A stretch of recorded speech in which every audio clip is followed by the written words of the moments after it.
This is the best chance Ukraine's ever going to get at defending itself. Zelensky, I think semi-prompted by the United States, and after request by the international community, and of course, just wanting to be generally transparent, has released a 10-point peace plan that is, open to the world. Everybody can see it, to show his guidelines for having peace in Ukraine, what he would agree to, see an end to the fighting. And it has 10 points to it. Not every single point has to do directly with the combat, but it shows the framework he's trying to build for not only a peace agreement, but kind of like a post-war reconstruction plan, and how to deal with the food security crisis that has been caused by this war. It seems to be his 10 points. And I think it's important to read this because I think a lot of people, well, actually not a lot, but some people on the internet are under this idea that Zelensky could just open negotiations with the Russians and then, peace would come tomorrow. But I'm going to tell you that this plan, which in my mind is pretty reasonable, has been openly proposed, and the Russians haven't even touched it, haven't interacted with it. They've almost basically completely ignored it. Because to them, this is a ridiculous peace plan. It's insane for them to imagine this peace plan. And it doesn't mean hey, Russia needs to delete their military. Russia needs to, give up every all of its old historical territory, or they needs to, give up Belgorod to Ukraine. Let's read the peace plan, because I think it is a good idea to just know what Zelensky believes is a good way to end the war. What his guidelines would be. Let's go through it point by point. Number 1, radiation and nuclear safety. Russia must immediately withdraw all of its militants from the territory of the Zaporozhye nuclear power plant. We filmed there. I did a video on it. Go check it out. The station must be immediately transferred to the control of the International Atomic Energy Agency and Ukrainian personnel. Now, the IAEA already has, I think, 2 to 4 permanent monitors at the plant, and the Ukrainian personnel is still there. They've been kept at the plant, and the Russians have tried to force Russian passports on them. So this actually wouldn't be a huge change in how the power plant is functioning. But it would also probably lessen the ability for this power plant to be involved in an incident, because the power plant has already had its administrative building catch on fire. The Russians have stored weapons in the plant. They've had missiles fall within 300 feet of the reactor. And when we're talking about an active nuclear power plant, it is pretty risky to have soldiers stationed there openly. Definitely when armed combat is happening within a few miles of it, and artillery shells and missiles are falling within the radius of the power plant. So I think this is 100% a reasonable recommendation. And we already have permanent monitors at the plant, and the personnel is already still there. It wouldn't even be that difficult to do. It's just, as we're going to find with a lot of these proposals, the Russians just would refuse to do it. The normal connection of the station to the power grid must be restored immediately so that nothing threatens the stability of the reactors. The same goes for the crazy threats of nuclear weapons that the Russian officials resort to. They are and cannot be any excuses for nuclear blackmail. Okay, so they're saying that there cannot be any vague or any type of nuclear threat towards Ukraine. You cannot threaten to nuke us. Stop doing that. That is obviously a reasonable request to not ask. It's a reasonable request to ask that your nation state not be threatened with, annihilation, the power of the sun being directly thrown into them. Food security. We have already launched the initiative Grain from Ukraine. So what this point has to talk about is talking about not necessarily something that Ukraine, people need to do for Ukraine, Ukraine needs. This is Ukraine saying this is what they want to address through their peace plan. They want to help deal with the food crisis that the world's had. We have already launched the initiative Grain from Ukraine. Ukraine can export 45 million tons of food this year and let a significant part of it be directed to those who suffer the most. Each country can join with a specific contribution to become a co-creator of the victory over hunger and the food crisis. 3. Energy security. About 40% of our energy infrastructure was destroyed by the strikes of Russian missiles and Iranian drones used by the occupier. A related goal of this terror is to prevent the export of our electricity to neighboring countries, which could significantly help them stabilize the energy situation and reduce price for consumers. This is a huge issue in Moldovan politics right now, because Moldova actually got a significant amount of its electricity, I think 30 or 40%, a very large percentage, from Ukraine. And so this has made it so that Moldovan energy prices have gone up because of Russia's campaign of terror against Ukraine's electrical infrastructure. I thank all our partners who have already helped Ukraine with the supply of air defense and missile defense systems. This allows us to shoot down some of the Russian missiles and Iranian drones. I ask you to increase respective assistance. Price restrictions on Russian energy resources should be introduced. If Russia is trying to deprive Ukraine, Europe, and all energy consumers in the world of predictability and price stability, the answer to this should be a forced limitation of export prices to Russia. So this is not necessarily saying we need to do this in order to end the war. This is saying until they stop this campaign of terror, there should be more sanctions on Russian energy exports. Prisoners and deportees. Thousands of our people, military and civilians, are in Russian captivity. They are subject to brutal torture. There have been multiple people, including foreign legionnaires and Ukrainian Marines. I think Aiden, he's somebody who, has a wife in Ukraine. Burns is an immoral. He used to be British. Well, he's from Britain, bankrupt man. And he has a wife in Ukraine, and he fought and was captured. He has alleged torture. Many soldiers have alleged torture. In addition, we know by the name of 1,000 children. We know by name 11,000 children who are forcefully deported to Russia. They are separated from their parents in full knowledge that they have families. And to the hundreds of thousands of deported adults and political prisoners, Ukrainian citizens or who are held in Russia and in temporarily occupied territory, in particular in Crimea, we must release all those people. Okay, this is obviously reasonable. They're saying, hey, for the war to end, we need all of our soldiers back, and we need all of the children they have forcefully deported back. Very reasonable that they get their children back that have been stolen. United Nations Charter and Ukraine's territorial integrity, point 5.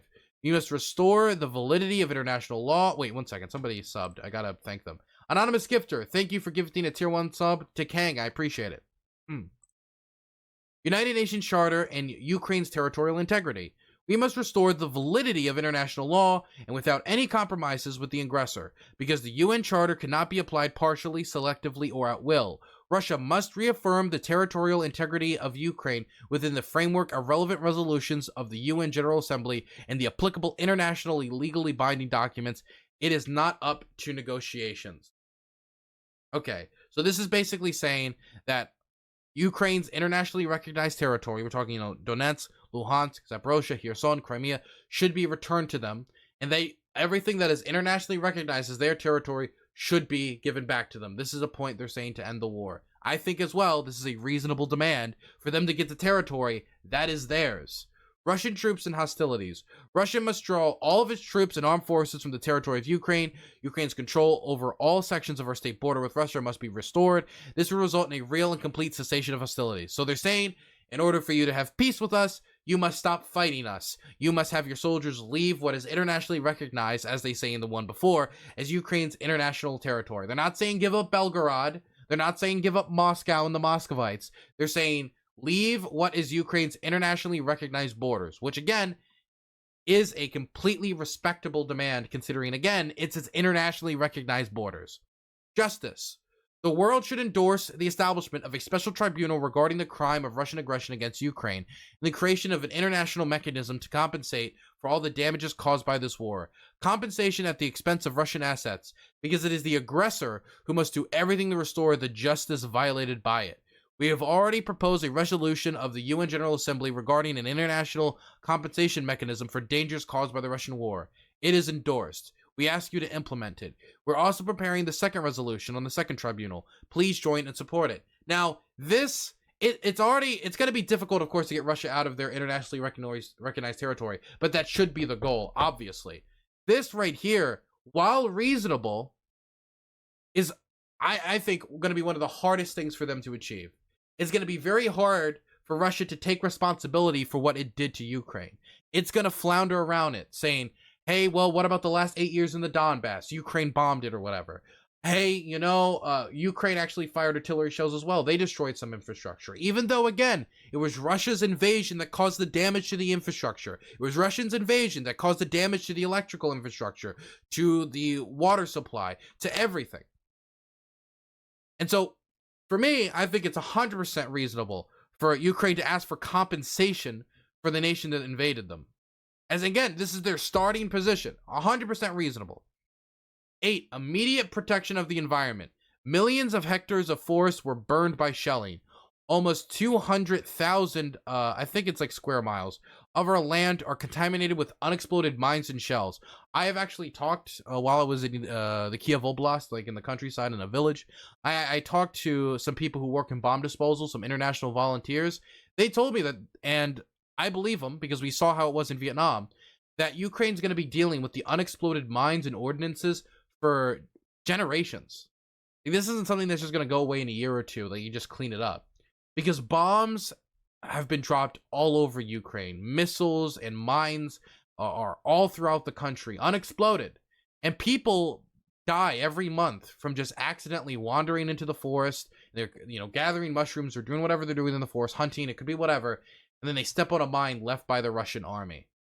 Or the Russians misplace the mine and forget about it. And the thing is, the Russians don't keep like a track record of where all these mines are, where all these bombs are. For some of them they do, but not all of them. Their logistics are absolutely terrible, meaning that it's going to be even more difficult to clean this up, because a lot of times we're just not going to know where they are. We're just going to have to find them.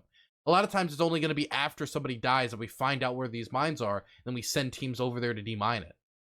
I think all countries that are already helping with the demining, there is an urgent need for an increased number of equipment and experts for the operations. Funds and technologies are also needed for the restoration of water treatment facilities. Number 9, prevention of escalation. Ukraine is not a member of any alliances, and Russia was able to start this war precisely because Ukraine remained in the gray zone between the Euro-Atlantic world and Russian imperialism. We should hold an international conference to cement the key elements of the post-war security architecture in the Euro-Atlantic space. Yes!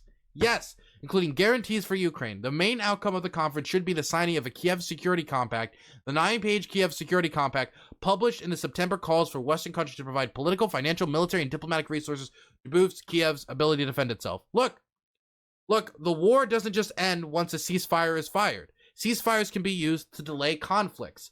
Even peace deals can be signed in order to just kick the can down the road. This is the best chance Ukraine's ever going to get at defending itself. Russia underestimated them. Everybody underestimated them. And the Ukrainians overperformed, and the Russians underperformed because they were not ready for this type of war.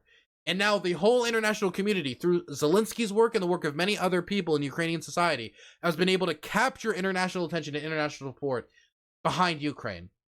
They caught lightning in a bottle. There's no reason why it would happen again if the Russians invaded again. Next time, the Russians would probably come in more prepared. Next time, they would have lessons learned from this war. And also, there'd probably be less international support, because it's really hard to catch this lightning in a bottle, and eventually people kind of just move on. I know it's sad, but it also is true. And so, we can't just hope that Russia will not make the same mistake again. We need to put a security arrangement in place in Europe that guarantees that Russia never invades Ukraine again. This should be like, this demand right here has to be a baseline for any negotiation, or all we're doing is kicking the can down the road to another war. That's all it's going to be, because the Russians will think they can come back prepared again in the future, and they'll try it again. They will. You have to put in a security arrangement. They would have done it in Estonia, Latvia, and Lithuania as well if it wasn't for the security arrangement in place to protect them. And the last one, confirmation of the end of the war. When all of the anti-war measures are implemented, when security and justice begin to be restored, a document confirming the end of the war should be signed by the parties. States ready to take the lead in this or that decision can become parties to the agreement. Can I just say arrangement? Every single point on here is reasonable, understandable, and you understand why the Ukrainians made the offer. If you were to read this as the ambassador of India, China, or any country, you would have to walk away from this saying, wow, this offer that they made at the G20, which is where they made this proposal, is fair, and it respects their own interests. It respects Ukrainian interests. It respects their territory, and it respects making sure this war doesn't happen again.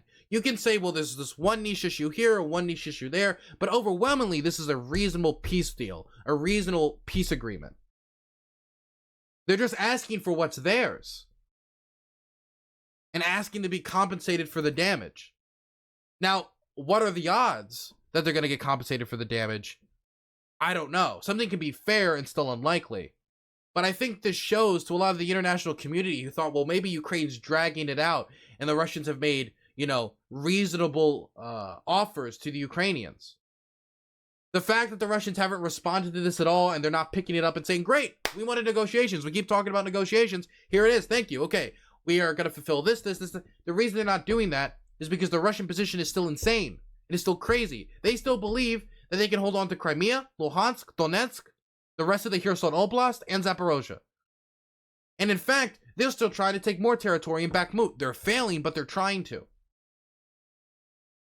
They've annexed large swaths of territory. Their position still hasn't realigned with reality, and it's never been in line with what is morally right in this conflict. And so I think Ukraine making this more clear at events like the G20, where there's going to be international press there and, you know, other world leaders there, I think it's smart. I think it's brave and stunning, Yas Queen. It's a good job by Zelensky, and I think it shows pretty evidently just how ridiculous the Russian position is and how reasonable the Ukrainian position is. It's impossible to read this list and not at the very least sympathize with the Ukrainian position. Good move to make this offer at the G20, in my opinion.